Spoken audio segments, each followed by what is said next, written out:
परतवाडा येथील अंजनगाव मार्गावर एक भीषण अपघात घडला आहे। या अपघातात दर्यापूर निवासी 2 मोटरसायकल सवार गंभीरपणे जखमी झाले आहेत। अधिक माहितीसाठी चला पाहूया संपूर्ण तपशील। अंजनगाव मार्गावर स्थित साफळ मंदिरासमोर एका अज्ञात वाहनाने 2 मोटरसायकल स्वारांना उडून दिले। ही भीषण दुर्घटना 1 एप्रिलच्या सकाळी घडली। या अपघातात दोन्ही मोटरसायकल सवार जखमी झाले असून त्यांना तात्काळ प्रहार पदाधिकारी मनोज नंदवंशी मित्रमंडळांच्या मदतीने उपजिल्हा रुग्णालय अचलपूर येथे उपचाराकरिता दाखल केले।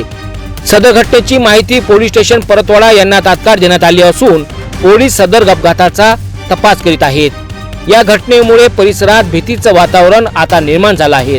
परतवाडा येथील सापड मंदिरासमोर घडलेल्या भयंकर अपघाताची माहिती, पुढील तपास आणि घटनात्मक अपडेटसाठी सिटी न्यूज शी जोडत राहा। पाहत रहा सिटी न्यूज।